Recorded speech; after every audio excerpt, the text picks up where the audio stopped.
Bagian pertama yaitu pengertian cairan tubuh. Cairan tubuh adalah cairan suspensi sel di dalam tubuh makhluk multiseluler, seperti yang terdapat pada manusia atau hewan yang memiliki fungsi fisiologis tertentu. Elektrolit adalah zat kimia yang menghasilkan partikel-partikel bermuatan listrik yang disebut sebagai ion jika berada dalam larutan. Cairan dan elektrolit masuk ke dalam tubuh melalui makanan, minuman, dan cairan intravena, dan distribusikan ke seluruh bagian tubuh. Berikutnya itu distribusi cairan tubuh. Cairan tubuh didistribusikan dalam dua kompartemen yang berbeda, yakni cairan ekstrasel dan cairan intrasel. Yang pertama yaitu cairan ekstrasel. Cairan ekstrasel terbagi dalam dua bentuk yang terdiri dari cairan interstisial atau CIS dan cairan intravaskular. Cairan interstisial mengisi ruang yang berada di antara sebagian besar sel tubuh dan menyusun sebagian besar cairan tubuh, yang dimana sekitar 15% berat tubuh merupakan cairan tubuh interstisial. Cairan intravaskular terdiri dari plasma, bagian cairan limfo yang mengandung air tidak berwarna, dan darah yang mengandung suspensi leukosit, eritrosit, dan trombosit, yang dimana 5% dari berat tubuh ini disusun oleh plasma. Yang kedua yaitu cairan intrasel. Cairan intrasel adalah cairan di dalam membran sel yang berisi substansi terlarut atau solut yang penting untuk keseimbangan cairan dan elektrolit serta untuk metabolisme. Cairan intrasel ini membentuk 40% berat tubuh, yang dimana kompartemen cairan intrasel memiliki banyak solut yang sama dengan cairan yang berada di ruang ekstrasel. Namun, proporsi substansi tersebut sangatlah berbeda. Misalnya, proporsi kalium lebih besar di dalam cairan intrasel daripada dalam cairan ekstrasel. Baik, selanjutnya fungsi cairan tubuh manusia. Air merupakan bagian terbesar dari komposisi tubuh manusia. Hampir semua reaksi di dalam tubuh manusia memerlukan cairan agar metabolisme tubuh berjalan dengan baik. Dibutuhkan manusia masukkan cairan setiap hari untuk menggantikan cairan yang hilang. Fungsi cairan tubuh antara lain 1. Mengatur suhu tubuh. 2. Melancarkan peredaran darah. 3. Katalisator. 4. Membuang racun dan sisa makanan. 5. Pencernaan. 6. Pelumas. 7. Peredam benturan. Selanjutnya, keseimbangan air. Keseimbangan cairan tubuh adalah keseimbangan antara jumlah cairan yang masuk dan keluar tubuh.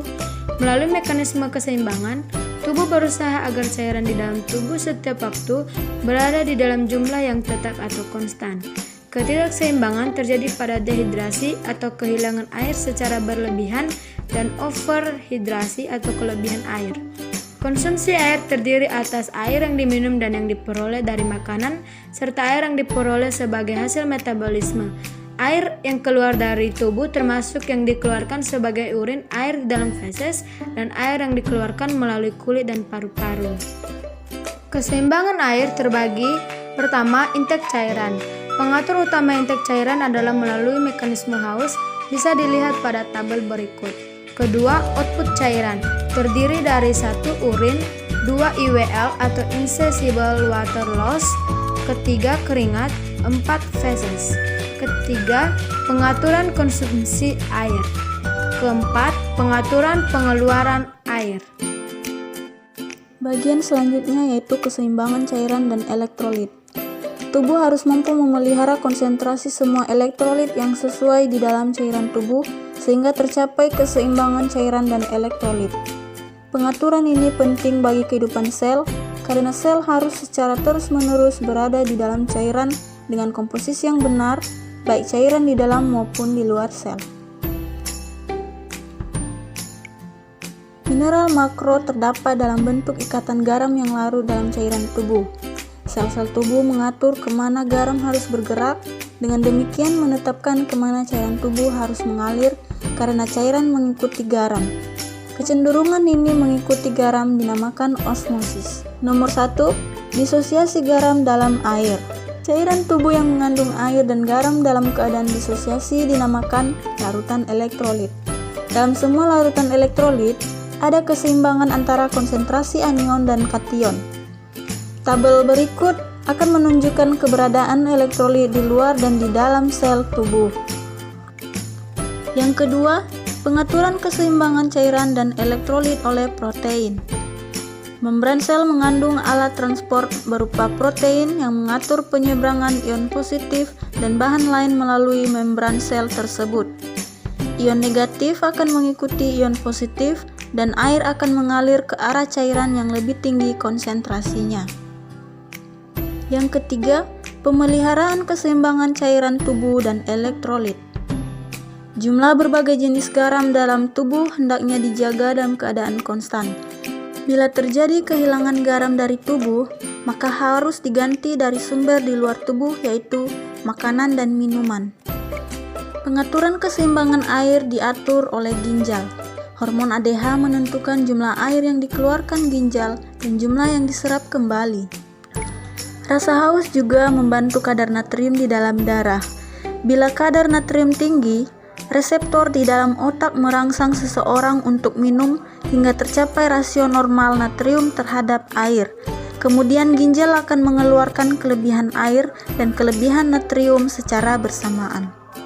Keempat, faktor yang mempengaruhi pada keseimbangan cairan dan elektrolit, antara lain 1. Umur, 2. Iklim, 3. Diet, 4.